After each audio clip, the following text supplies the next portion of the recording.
Hello friends, कैसे हैं आप। एक बार फिर से आपका आप सभी का स्वागत है आपके अपने चैनल पे जिसका नाम है गोटेक स्टडी। फ्रेंड्स, लास्ट वीडियो में हमने ये देखा था कि हम फॉर्म्स के ऊपर काम कैसे करते हैं, कोई भी फॉर्म हमारा चलता कैसे है, कोई फॉर्म हमारा सबमिट कैसे होता है, उस डेटा को हम दिखाते कैसे हैं। फॉर्म के डेटा को अगर हमें दिखाना हो पेज पे, तो ये चीज़ें हमने देखी थी और मैंने कहा था आपसे कि अगली वीडियो हम फाइल हैंडलिंग फाइल अपलोड के ऊपर करने वाले हैं। तो एज यूजल हम अब आज पढ़ेंगे फाइल अपलोड के बारे में। तो चलिए चलते हैं और देखते हैं इस वीडियो में क्या है। इस वीडियो को स्टार्ट करने से पहले इस चैनल को सब्सक्राइब ज़रूर कीजिए और इसका बेल आइकन ज़रूर प्रेस कर दें, जिससे आपको जितने भी नोटिफिकेशन जो भी वीडियो जो अपलोड करते हैं उसके नोटिफिकेशन आपको टाइम टू टाइम मिलते रहें। तो चलिए दोस्तों स्टार्ट करते हैं। तो फ्रेंड्स, फाइल अपलोड का काम कहाँ पे आता है। जो भी बहुत सारी साइटें आपने देखी होंगी जहाँ पे कैरियर ऑप्शंस होते हैं, कैरियर पेजेस बने होते हैं, वहाँ पे हम एक अटैचमेंट होता है फाइल का, जहाँ पे ये होता है कि हम अपना रिज्यूम अपलोड करते हैं। या फिर आपने देखा होगा बहुत ज़्यादा काफ़ी सारे जगहों पे आपको प्रोफाइल में फ़ोटो अपलोड करने का ऑप्शन मिला होगा कि आप क्लिक करो, कोई भी फ़ोटो सेलेक्ट करो, फ़ोटो अपलोड हो जाती है। इसके अलावा बहुत सारी जगहों पे पीडीएफ अपलोड किए जाते हैं। जैसे फाइल में मान ली ब्रोशर है, आप ब्रोशर देखते हो तो वो ब्रोशर कहीं ना कहीं से अपलोड किए जाते हैं, तभी आपको मिलते हैं। तो ये सारी चीज़ें जो हैं फाइल अपलोड के एग्जांपल्स हैं, जो आपको बहुत सारी साइटों पे मिल जाएंगे। प्रोफाइल अपलोड है, प्रोफाइल अपलोड के अलावा और भी बहुत सारे अपलोड हैं। मतलब जितने भी फाइल से रिलेटेड काम है मुझे, अब वो फाइल किसी भी टाइप की हो सकती है। वो आप इमेज अपलोड कर सकते हो, पीडीएफ अपलोड कर सकते हो, टेक्स्ट अपलोड कर सकते हो, डॉक्यूमेंट अपलोड कर सकते हो। वो आपके ऊपर है कि आपकी रिक्वायरमेंट कैसी है, उसके बेसिस पर डिपेंड करता है कि आप क्या अपलोड करना चाहते हैं, और वो आपके ऊपर है। अब एक चीज़ का आप ध्यान रखोगे, लास्ट मैंने आपको बताया था कि फाइल अपलोड हम जब भी करते हैं तो जो HTML फॉर्म हम बनाते हैं, लास्ट टाइम मैंने आपको फॉर्म बताया था, तो HTML फॉर्म जो हम बनाते हैं उस फॉर्म में क्या है कि एक स्पेशली एट्रीब्यूट ऐड करते हैं जिसको बोलते हैं हम ENC टाइप। आप यहाँ देख रहे हो HTML फॉर्म लिखा है, मैंने लिखा है ENC टाइप। मैंने आपको बताया था और आज भी बताता हूँ कि जब भी आप कोई फॉर्म बनाओगे जिसमें फाइल अपलोड का ऑप्शन होगा, ज़रूरी नहीं है कि फाइल अपलोड का एक ही ऑप्शन हो उस फॉर्म के अंदर। मान लो एक फॉर्म आप बना लो, इसमें यूज़र का नाम लेना है, यूज़र का बाकी सारा डेटा लेना है, मीन्स नेम है, ईमेल है, उनका कॉन्टैक्ट नंबर है। इसके साथ में आपको फाइल अपलोड भी करवानी है यूज़र से। अब वो इमेज भी हो सकती है, वो यूज़र का रिज्यूम भी हो सकता है, या कोई सर्टिफिकेट जैसा आप चाहो। तो उस केस में आपको फॉर्म का जो टैग होता है, उसमें फॉर्म का जो इनपुट है उसमें आपको एक एक्स्ट्रा एट्रीब्यूट ऐड करना पड़ता है जिसको बोलते हैं ENC टाइप। इसमें आपको क्या लिखना होता है, value multi part form data. अगर आप उस फॉर्म में ENC type multi part form data नहीं लिखोगे तो बाकी सारा डेटा तो आपका जाएगा। आप जब सबमिट करोगे फॉर्म को तो बाकी सारा डेटा आपका जाएगा, जितने भी इनपुट आपने बनाए होंगे, लेकिन फाइल का डेटा आपके पास कभी नहीं जाएगा अगर आपने ये एट्रीब्यूट नहीं लिखा है। अब नेक्स्ट, अब देखो क्या है कि जब आपने फॉर्म टैग में ये डिफाइन कर दिया एट्रीब्यूट कि ENC type multipart form data है, तो अब आप कैसे हैंडल करोगे सबमिशन पे। तो जब सबमिट करोगे तो जैसे मैंने आपको बताया था कि जब आप का फॉर्म जो है पोस्ट टाइप का होता है, तो आप क्या करते हो, $_पोस्ट लिखते हो और जो भी इनपुट आपको डालना होता है वो इनपुट इसमें डाल देते हो, वो वैल्यू आपको मिल जाती है जो भी इनपुट बॉक्स में पड़ी हुई है। लेकिन जब आप फॉर्म को हैंडल करो सॉरी जब आप फाइल को हैंडल करोगे, आप किसी फाइल को अपलोड करोगे, तब आपको जो वैल्यू मिलेगी वो मिलेगी $_फाइल्स के अंदर। अब इसमें भी बहुत सारे तरीके की अलग अलग वैल्यू मिलती है। जैसे मैं आपको बताता हूँ, $_फाइल्स क्या है, ये सुपर ग्लोबल वेरिएबल है एक्चुअली। इसके द्वारा ही आपको जो भी आपने अपलोड किया है उसका डेटा मिलेगा। अब मिलता क्या क्या है, अब देखो सबसे पहले तो नाम मिलता है। नाम मतलब ये कि जो आप अपलोड करोगे जो भी फाइल, उसका एक नाम होगा बाय डिफ़ॉल्ट, जिस नाम से अपलोड किया गया होगा वो नाम उसको मिलेगा। फिर आपको क्या मिलेगा, फिर आपको मिलेगा टेम्पररी नेम, मतलब आपको मिलेगा टेम्पररी नेम। ये टेम्प्रोरी नेम बहुत इंपॉर्टेंट है। अगर ये टेम्प्रोरी नेम आपको नहीं मिलेगा तो आपकी फ़ाइल कभी भी सेव नहीं होगी फोल्डर के अंदर। यही एक माध्यम होता है आपकी फ़ाइल को सेव करने का।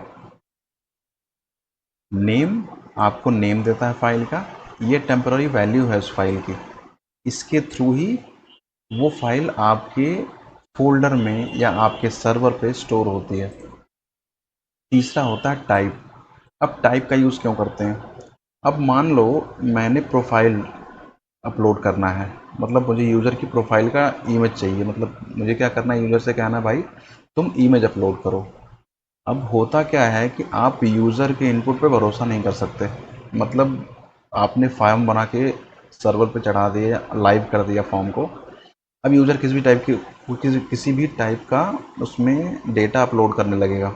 मतलब वो क्या करेगा, उसमें पीडीएफ अपलोड करने लगेगा, उसमें टेक्स्ट अपलोड करने लगेगा, डॉक्यूमेंट अपलोड कर देगा, इमेज भी अपलोड कर सकता है। लेकिन आप चाहते हो कि मुझे केवल और केवल इमेज ही चाहिए, और वो भी स्पेसिफिक फॉर्मेट में, मतलब कि मुझे जेपीजी ही फॉर्मेट चाहिए या केवल पीएनजी ही चाहिए। तो उसके लिए आपको जो ये टाइप है, ये आपको बताता है कि जो आपने फाइल अपलोड की है वो किस टाइप की है। वो इमेज है तो इमेज में किस टाइप की है, जेपीजी है कि पीएनजी है कि क्या है, वो टाइप आपको बताता है ये। इसके बाद आता है साइज़। साइज़ का मतलब ये कि जो आपने फाइल अपलोड की है वो किस साइज़ की है। आपने बहुत जगहों पे देखा होगा कि साइज़ का एक नीचे एक छोटा सा मैसेज लिखा होता है कि आप केवल 5 MB की या 10 MB की या 20 MB की फाइल ही अपलोड कर सकते हो, इससे ऊपर हम एक्सेप्ट नहीं करते। तो यहाँ पे क्या होता है, साइज़ का भी चेक होता है कि हम ये चेक कर सकें। अब ये साइज़ किस फॉर्मेट में होती है, देखो साइज़ जो अपलोड करते हैं ना वो बाइट्स के मोड में होती है। मतलब हम जब भी चेक करते हैं तो बाइट्स पे चेक करते हैं कितने बाइट की फाइल अपलोड हुई है, ये मैं भी आपको बताऊंगा। और एक होता है एरर, अगर कोई एरर आती है तो वो डिफाइन होता है। तो ये सारी चीज़ें आपको इस $_ फाइल्स में मिलती हैं उस फाइल के रूप में। अब ये तो हुआ फाइल आप हैंडल कैसे करोगे। फाइल को हैंडल करने के बाद एक काम होता है कि या तो उस फाइल को आप फोल्डर में सेव करो, क्योंकि अगर आप उसको फोल्डर में अपने सर्वर के फोल्डर में कहीं सेव नहीं करोगे तो कल को क्या होगा। अभी तो आपने यूज़र से प्रोफाइल कह दिया कि भाई तुम अपने फ़ोटो अपलोड कर दो, कल को वो आएगा, आप फ़ोटो कहीं सेव नहीं किए रहोगे, फ़ोटो आपका उड़ जाएगा, या यूज़र ने जो फ़ोटो अपनी प्रोफाइल का फ़ोटो अपलोड किया वो उड़ जाएगा। अब वो कल फिर आएगा तो वो कहेगा कि मैंने जब अपलोड की थी तो डेटा मुझे मिला क्यों नहीं। तो इसलिए हमें फ़ाइल को कहीं ना कहीं सेव करना होता है। तो सेव करने के लिए एक फंक्शन आता है मूव अपलोडेड फाइल। ये PHP का फंक्शन है जिसकी सहायता से आप अपने यूज़र के इमेज को या यूज़र के फाइल को या अपलोडेड फाइल को फोल्डर में या सर्वर के फोल्डर में सेव करते हो। ठीक है। अब ये दो पैरामीटर एक्सेप्ट करता है बेसिकली। एक है temporary file data. Temporary file data मतलब ये डेटा, टेम्प्रोरी नेम जो है ना वो यहाँ पे दिया जाता है। और दूसरा पैरामीटर क्या होता है, फाइल का नेम। यानी आप अपने फाइल का नाम, मतलब आप जो स्टोर करना चाह रहे हो वो किस नाम से, मतलब जो नाम पहले दिया गया उसी नाम से करना चाह रहे हो, या अपना कोई अपनी तरफ से नाम देना चाह रहे हो, तो उसके लिए होता है ये फाइल का नाम।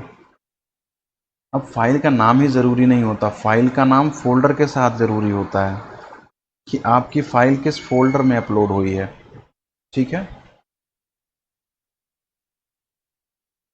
तो अभी आप चलो हम चलते हैं अब एग्जांपल देखने कि ये काम हम करते कैसे हैं। अब हम बनाते हैं एक HTML। यहाँ लिखते हैं फाइल अपलोड एग्जाम्पल। मैं थोड़ा सा और कहूँ तो बड़ा कर देता हूँ, शायद आपको ना दिख रहा हो, तो ये है। अब यहाँ पे हमने एक फॉर्म बना लिया।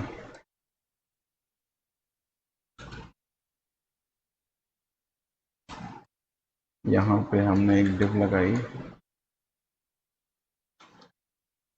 डिव क्लोज कर दी, यहाँ बना दिया लेबल। यहाँ बनाया हमने, कहा कि अपलोड फाइल, और इसके नीचे इनपुट। अब जैसे एक इनपुट टाइप स्ट्रिंग लेने के लिए स्ट्रिंग होती है, वैसे फाइल को लेने के लिए इनपुट टाइप फाइल होती है। नेम में आपने दे दिया मान लो अपलोड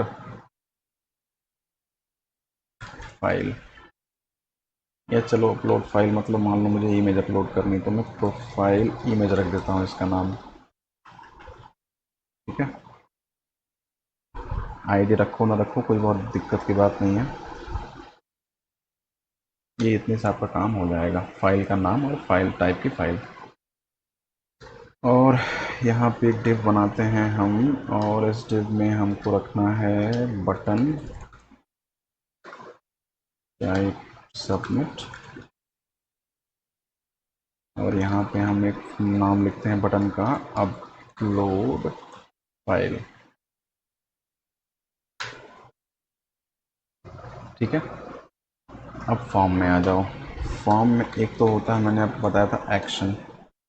एक्शन हमारा क्या है, ये बगल वाली फाइल जिसका नाम है upload.php। जो भी आप नाम रखोगे वो नाम यहाँ आपको रखना होगा upload.php। इसके बाद मेथड, हमें पोस्ट यूज़ करना है। अब हम क्या करते हैं, फॉर्म का एक्शन अपलोड हो गया, मेथड पोस्ट हो गया। एक आपको मैंने बताया था नाम रखना चाहो रखो, नहीं रखना मैंडेटरी नहीं है। फिर मैंने आपको बताया था ENC टाइप। ENC टाइप में क्या मैंने बताया था आपको, मल्टी पार्ट फॉर्म डेटा, ये आप यहाँ पेस्ट कर लो। ठीक, अब देखो, अब ये फाइल मुझे अपलोड करनी है, तो हम क्या करते हैं, यहाँ upload.php में प्रिंट आर करते हैं, देखते हैं क्या डेटा आएगा। अब मैंने आपको बताया था $_ फाइल से कैपिटल में लिखना होता है, इसी में डेटा आपको मिलेगा। ठीक है, चलो देखते हैं एग्जांपल।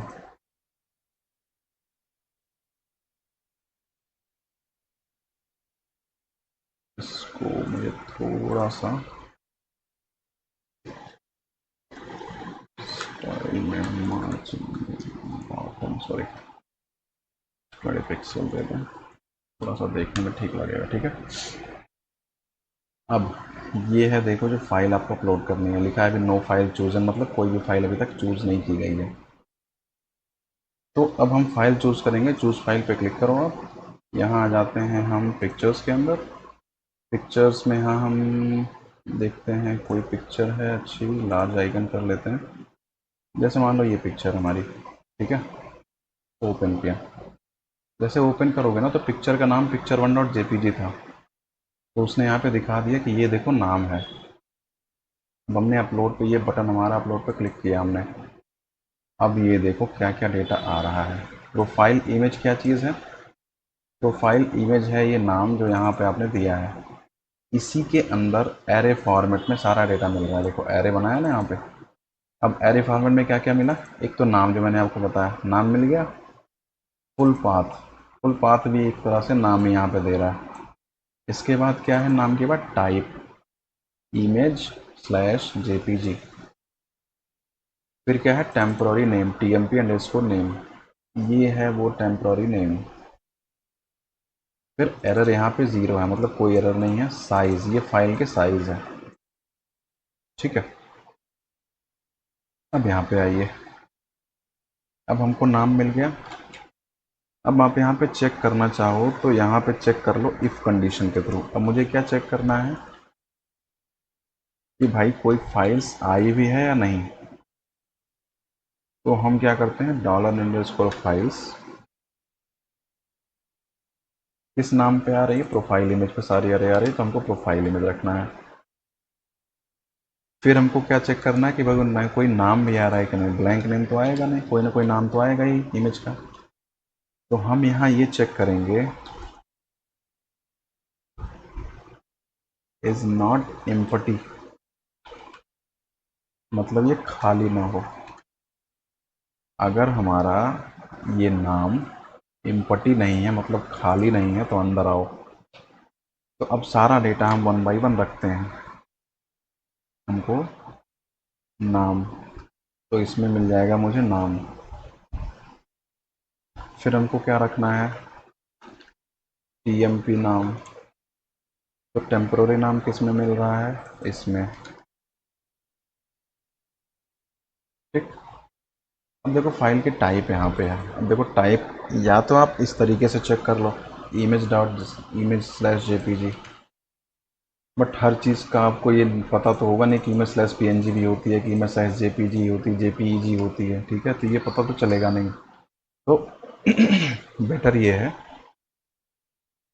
कि हम क्या करते हैं, इमेज के नाम में से हम उसका जो लास्ट है, जैसे क्या होता है, इमेज का नाम क्या लिखा, picture.jpg, तो हम ये निकाल कर लाते हैं कि ये लास्ट में क्या लिखा है। ठीक है, अब ये कैसे निकालोगे, देखो नेम है, नेम में उसका नाम आ रहा है, तो हम क्या करते हैं, यहाँ पे लेते हैं इमेज, या लिखो इमेज ext ले लेते हैं, मतलब एक्सटेंशन। यहाँ पे आओ, यहाँ पे आप क्या करो, एक्सप्लोड कर दो उसको। आपने फंक्शन अगर नहीं पढ़ी है तो समझ लो एक्सप्लोड करता क्या है। एक्सप्लोड क्या है, किसी भी स्ट्रिंग को एरे में कन्वर्ट करता है। किसी भी स्ट्रिंग को, मान लो मेरे पास ये नाम, मान लो एक नाम है मेरे पास picture.jpg, तो अब मुझे क्या करना है, इसको एरे में कैसे कन्वर्ट करना, मैं इसको ब्रेक करूंगा। अब ब्रेक आपको ये डिसाइड करना है कि ब्रेक किस बेसिस पे करना है। हमको क्या चाहिए, ये, तो हम क्या करेंगे, इस डॉट के आधार पे ब्रेक करेंगे।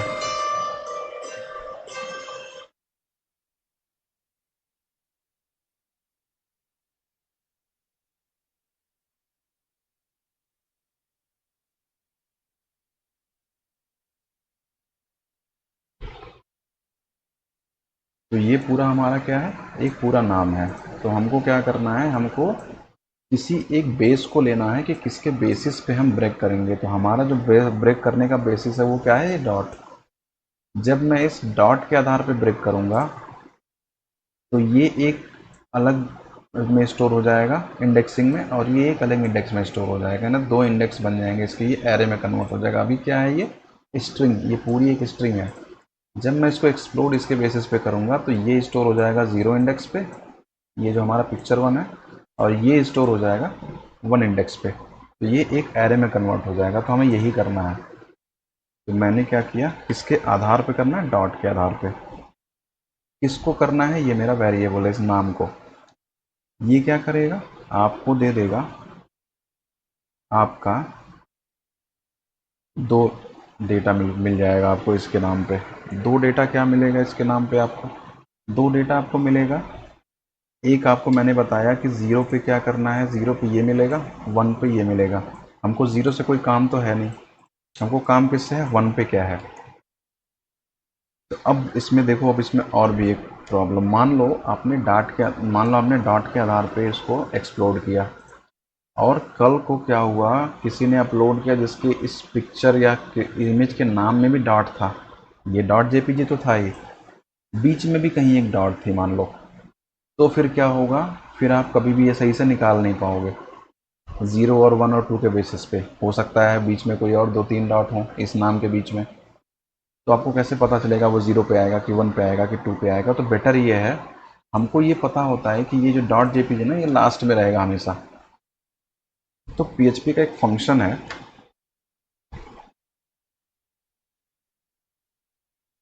अब यहाँ पे क्या होगा, यहाँ पे हम इसको नाम थोड़ा सा चेंज कर देते हैं, PHP एक्सटेंशन एरे कर लेते हैं, ARR, और यहाँ पे लिखते हैं IMG एक्सटेंशन।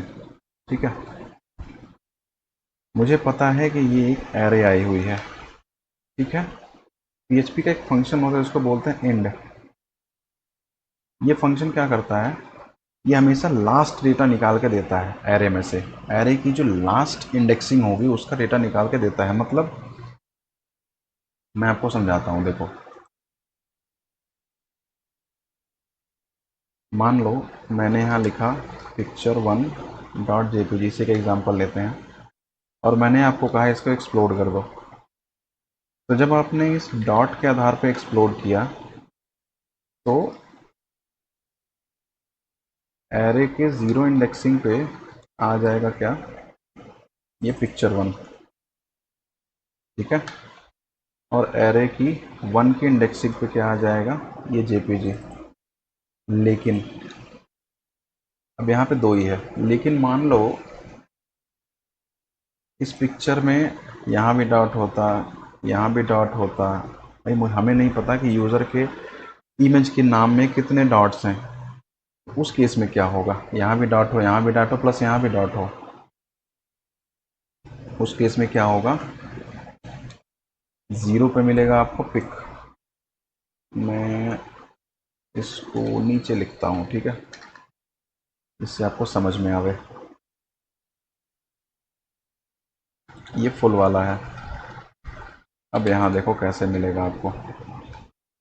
अब यहाँ क्या होगा, 0 पे मिलेगा आपको पिक, 1 की इंडेक्स में क्या मिल जाएगा, TU। फिर 2 की इंडेक्सिंग पे क्या मिलेगा मुझे, RE1। भाई ये हो गया 0 इंडेक्सिंग पे, ये हो गया 1 इंडेक्सिंग पे, ये हो गया 2 इंडेक्सिंग पे, और सबसे लास्ट क्या आएगा 3 के इंडेक्सिंग पे, ये। तो इस तरीके से वो ब्रेक करेगा। अब यहाँ पे तो यहाँ पे तीसरे इंडेक्सिंग पे आया JPG।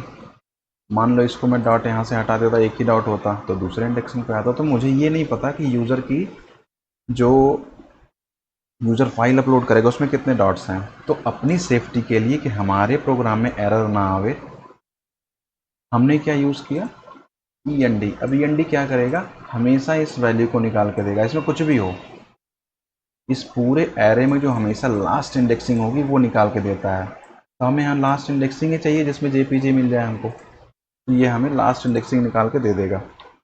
अब हम क्या करते हैं, एक एरे बनाते हैं एक्सटेंशन का, और हम अपनी वैलिडेशन रखते हैं। हम कह रहे हैं कि भाई मुझे केवल JPG चाहिए,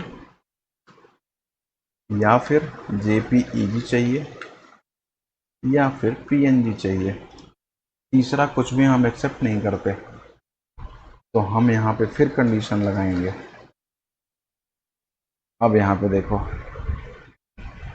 हमको क्या करना है, एक वेरिएबल हो, एक फंक्शन होता है इन एरे, ठीक है। इन एरे का मतलब होता है कि हमें ये पता करना है कि हमारी कोई वैल्यू एरे में एग्जिस्ट करती है कि नहीं। तो हमें इसमें क्या मिल रहा है, इमेज एक्सटेंशन में हमें यहाँ मिलेगा JPG मिलेगा, PNG मिलेगा, या JPEG मिलेगा, ठीक है, यही हमें मिलेगा। तो हम सबसे पहले क्या डिफाइन करते हैं इन एरे के अंदर, निडल। निडल का मतलब होता है ये वैल्यू में क्या चेक करना है। इसके बाद हैश टैग का मतलब होता है ये एरे वेरिएबल। तो ये क्या चेक करेगा, अब देखो ये चेक करेगा कि क्या ये जो वैल्यू आ रही है ये इसमें एग्जिस्ट करती है कि नहीं। अगर यहाँ JPG है आपका आने वाला डेटा तो JPG है यहाँ पे, अगर वो JPEG है तो JPEG भी है, अगर वो PNG है तो PNG है। लेकिन अगर मान लो इनमें से कुछ और आया, JPEG या PNG आया ही नहीं, मान लो BMP आया, मान लो किसी ने PDF अपलोड कर दिया, तो वो यहाँ पे नहीं है। तो हम ये लिख रहे हैं कि अगर हमारा ये एक्सटेंशन इस एरे में है, मतलब इनमें से कोई भी डेटा है, तो मतलब वो करेक्ट डेटा है, मुझे उस डेटा को अपलोड करना है। तो मैंने आपको एक फंक्शन बताया था, उस प्रिंटर को मैं बंद कर देता हूँ। फंक्शन क्या है, ऊपर जाइए, फंक्शन क्या है, मूव अपलोडेड फाइल। यहाँ पे आओ। अब मूव अपलोडेड फाइल देखो, अब यहाँ पे मूव अपलोडेड फाइल, अब ये दो चीज़ चाहिए इसको, तो फाइल नेम एक तो डेस्टिनेशन। तो सबसे पहले हम फाइल नेम तैयार करते हैं, फाइल नेम। अब देखो एक चीज़ का हमेशा आप ध्यान रखो कि अपनी सेफ्टी के लिए, सिक्योरिटी पर्पज़ से, ये सिक्योरिटी पर्पज़ है, ज़रूरी नहीं है कि फाइल नेम आप दो, आप ये जो नाम है ना इसको भी यूज़ कर सकते हो, कोई दिक्कत नहीं है। बट होता क्या है कि हमको सिक्योरिटी रखते हैं अपने एंड पे, तो अपनी सिक्योरिटी के लिए हम क्या करते हैं, फाइल का नाम अपने हिसाब से रखते हैं, बदल के रखते हैं, डायनेमिक रखते हैं। अब डायनेमिक में आप कुछ भी रख सकते हो, आप या तो एक यूनिक आईडी आती है या तो ये रख लो। अगर आपको ये नहीं रखना है, यूनिक आईडी क्या है, हमेशा हर एक फाइल का नाम हमेशा बदल देगा, ये यूनिक आईडी कर देगा ये, कुछ भी मतलब। या फिर आप कुछ नंबर रखना चाहते हो तो एक रैंड आता है, ठीक है। यहाँ पे क्या होता है कि हमको देना होता है दो चीज़, स्टार्टिंग एंडिंग। यहाँ पे हम क्या करते हैं, और 1 2 3 4 5, ये क्या करेगा, इसके और इसके बीच का कोई भी रैंडम नंबर निकाल के दे देगा आपको, कोई भी रैंडम नंबर। ये ज़रूरी नहीं है कि 999 देगा या ये देगा या 888 देगा, ये इससे कोई मतलब नहीं है। वो इसके और इसके बीच का कोई रैंडम नंबर उठा के दे देगा। या तो आप ये रख लो या आप यूनिक आईडी रख लो, ठीक है। तो मान लो चलो हम यूनिक आईडी रख लेते हैं। अब हमें क्या करना है, हमें डॉट लगाना है, क्योंकि हमको अपनी, ये तो हमने चेक कर लिया। अब यूनिक आईडी तो खाली एक आईडी दे देगा। यूनिक आईडी मतलब जान लो, मान लो जैसे इसने दे दिया ABC123, तो अब इस नाम का तो होगा नहीं, आगे आगे कुछ लोग आगा होगा ना, आगे तो कुछ भी एक्सटेंशन होगा ना कि JPG है, PNG है। तो हम एक्सटेंशन के लिए डॉट लगाते हैं, फिर यहाँ पे कॉन्कैट करते हैं, और हमारे पास इमेज का एक्सटेंशन क्या है वो निकाल के हम पहले से रखे हुए हैं, यहाँ लगा देते हैं। तो ये क्या तैयार हो जाएगा, सपोज करो ये एक रैंडम नंबर बनाया इसने, .jpg बना दिया इसने, तो इस नाम से JPG बन जाएगी आपकी, ठीक है। तो ये हो गया आपका फाइल का नाम। ये फाइल नेम नहीं, ये डेस्टिनेशन समझो, ये जो फाइल का नाम है, ये रैंडम फाइल मैंने आपको बता रखी है ना। तो ये हो गया फाइल का नाम। अब जब आप डेस्टिनेशन देखते हो तो अगर आपने फाइल नाम रख दिया तो इसी फोल्डर में स्टोर हो जाएगी। अगर आपको किसी फोल्डर में रखना है तो आपको फोल्डर बनाना पड़ेगा। मतलब कि सपोज करो मैंने क्या किया, यहाँ पे रख दिया टारगेट फाइल, टारगेट पाथ रख दिया मान लो। अब हमने क्या किया, यहाँ एक फोल्डर का नाम दे दिया। फोल्डर का नाम मान लो मैंने दे दिया थंबनेल या इमेज करके दे दिया, ठीक है। अब देखो, अब मेरी फाइल का नाम, अब यहाँ देखो, अब हमको क्या, सबसे पहले हमको यहाँ पे मैंने आपको दो चीज़ बताई थी। सबसे पहले क्या देते हैं, टेम्पररी डेटा। टेम्पररी डेटा कहाँ है, यहाँ पे TMP नेम में, तो हम यहाँ पे दे दिए टेम्पररी डेटा। इसके बाद हमको डेस्टिनेशन देना है, तो डेस्टिनेशन में हमेशा फोल्डर पहले, डॉट, हम यहाँ स्लैश पहले लगा देते हैं, नहीं तो स्लैश हमको ये फाइल के नाम में लगानी पड़ेगी। तो ये हो गया हमारा टारगेट पाथ, और इसके बाद हमने डॉट लगाया ये फाइल नेम, ठीक। यहाँ पे हम क्या करते हैं, एक रिजल्ट ले लेते हैं, ये अपलोड हुआ कि नहीं ये हमें पता चल जाए। इफ अगर ये ट्रू, ट्रू का मतलब यह है कि डेटा हमारा अपडेट हो गया, तो हमको एक मैसेज दिखाना है, your files uploaded successfully, SUCCESS, sorry, success CCS। Message आप देख लेना अपनी तरफ से, मैसेज आप रख सकते हो। Else condition, your files does not upload, ये एरर दिखाएगा हमको, इसका मतलब है फाइल हमारी अपलोड नहीं हुई। और मान लो आपकी ये जो कंडीशन लगाया हो कि यही इमेज होनी चाहिए, मान लो ये एक्सटेंशन ये एग्जिस्ट नहीं करता, कि इसने मान लो PDF अपलोड कर दी, तो इफ़ का एक आप एल्स कंडीशन लिखोगे, ये इफ़ है, इसकी आप एल्स कंडीशन लिखो। आप देख रहे हो कि ये कंडीशंस कैसे काम में आते, जो हमने आपको स्टार्टिंग बताई थी, जो बेसिक हमने PHP पढ़ी थी, उसमें मैंने आपको बता रखा है कंडीशंस। तो ये कंडीशंस हैं, इस तरीके से पता चलता है, यहाँ पे इस तरह से काम आती है। यहाँ पे हमने एक कंडीशन लिख दी कि प्लीज अपलोड, अब मैसेज अपने हिसाब से लिख लो, please upload image in JPG, JPEG, PNG format, ठीक है। ये आपको इसी फॉर्मेट में अपलोड करनी, कोई और फॉर्मेट नहीं चलेगा। इसका एल्स लिखना चाहो तो लिख सकते हो कि भाई फाइल ही नहीं आ रखी, या मुझे फाइल मिली नहीं, समथिंग लाइक दैट। तो चलिए हम उसको रिफ्रेश करते हैं, उस पेज को देखते हैं क्या आता है हमारे पास।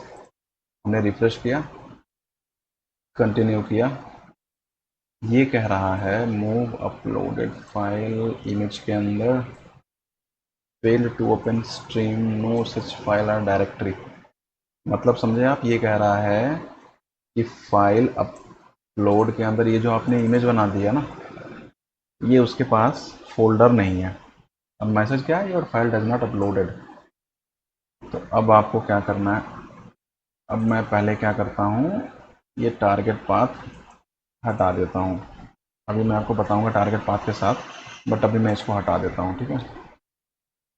और मैं इसको दोबारा रिफ्रेश करता हूँ, योर फाइल्स अपलोडेड सक्सेसफुली। क्यों, हमने यहाँ फोल्डर हटा दिया है। अब ये कहाँ जाएगी, ये देखो आप यहाँ पे नाम बना है यूनिक आईडी, मैं आपको दिखाता हूँ।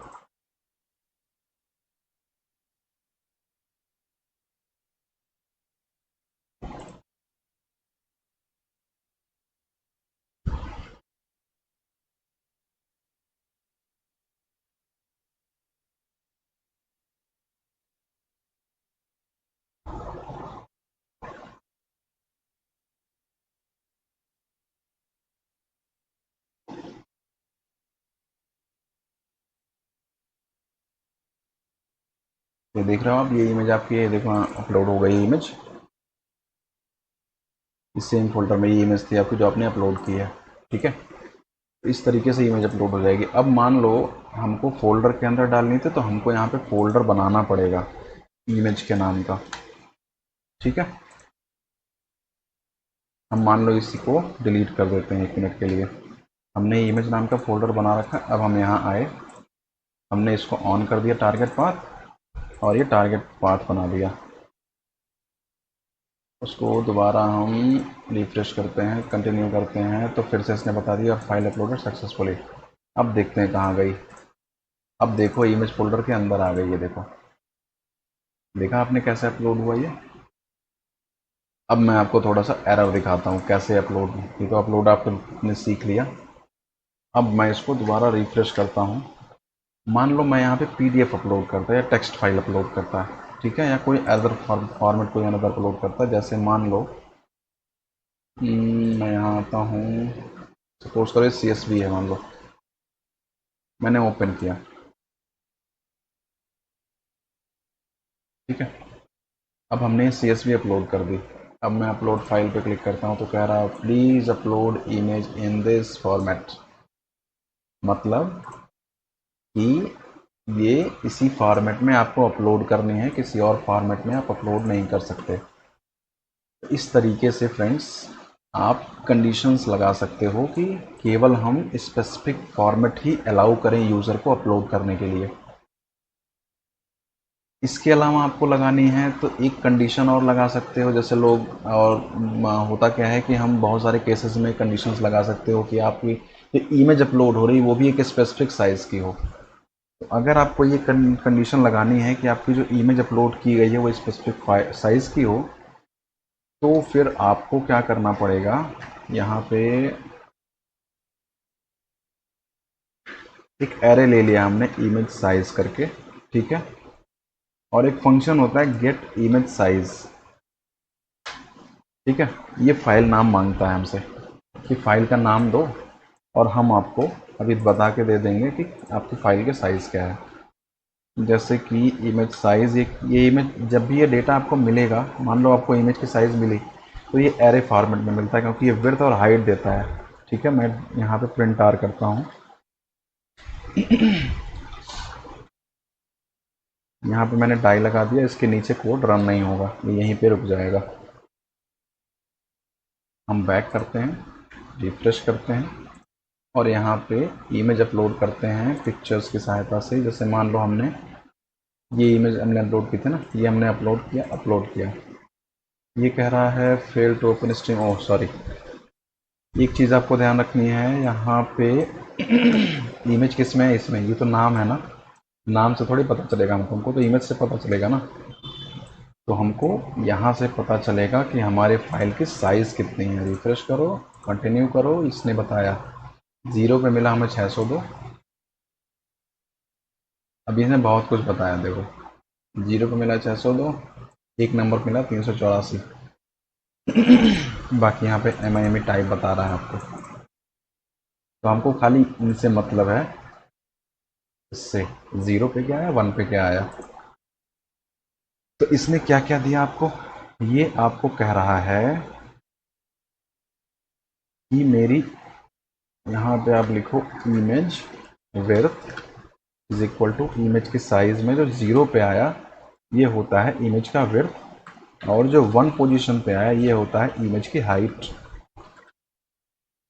अब आप इसके बेसिस पे भी चेक लगा सकते हो कि आपने चेक लगा लिया कि आपकी जो फाइल अपलोड है वो इस फॉर्मेट में हो, फिर आप यहाँ पे इफ कंडीशन लगा लो कि भाई इमेज की साइज़ हमारी इसी साइज़ की हो, कि भाई विड्थ हमारी 602 हो और ये हाइट 384 हो, तो फिर वो उसके आधार पे आप एरर दिखा दो एल्स कंडीशन में कि भाई अगर नहीं है इस साइज़ की तो आपको यही साइज़ अपलोड करनी है। तो फ्रेंड्स इस तरीके से आप अपने इमेज मतलब अपनी इस फाइल अपलोड को और सिक्योर बना सकते हो कि किस तरह की फाइल आपको अपलोड करनी है, किस साइज़ की अपलोड करनी है, या फिर इमेज की साइज़ कितनी होनी चाहिए। ये केवल इमेज की चीज़ इमेज के लिए ही है, अगर इमेज साइज़ लिखा है ना केवल इमेज, ये पीडीएफ का डेटा नहीं बताएगा, ये ध्यान रखना आप।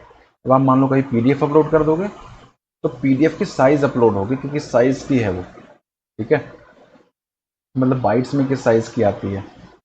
जो मैंने आपको $_ फाइल्स में बताया ना यहाँ पे ये साइज़ देता है, तो आपको इससे पता लगाना पड़ेगा वो पीडीएफ जब आएगी आपके पास। तो पीडीएफ आपको पता करना है कि 2 MB की है, 4 MB की है, तो उससे आपको पता चल जाएगा। तो फ्रेंड्स ये था फाइल अपलोड। ये वीडियो आपको कैसी लगी ये हमें कमेंट में लिख के ज़रूर बताइए। फ्रेंड्स ये वीडियो बनाने में बहुत मेहनत लगती है, आप जानते हो, काफ़ी सारे कॉन्फ़िगरेशंस करने के बाद मैं आपके पास ये वीडियो पहुंचा पाता हूँ। काफ़ी सारे बहुत सा बार एडिट करने पड़ते हैं वीडियो में, बहुत सारा समय लगता है। तो प्लीज़ प्लीज़ प्लीज़ इस चैनल को सब्सक्राइब करें और इस वीडियो को लाइक करिए, इस वीडियो को शेयर करिए अपने फ्रेंड्स के साथ जिन्हें PHP सीखनी है हिंदी में। आपको किसी अनदर टॉपिक पे आपको वीडियो चाहिए तो आप प्लीज़ मुझे लिखिए कमेंट्स में, मैं कोशिश करूँगा उस पर वीडियो बनाने की। तो फ्रेंड्स अगर आपको कोई इशू है, आपको लगता है कि आपको समझ में नहीं आया, तो आप मुझे लिखिए आपको क्या समझ में नहीं आया, मैं आपको उसका उत्तर ज़रूर दूंगा।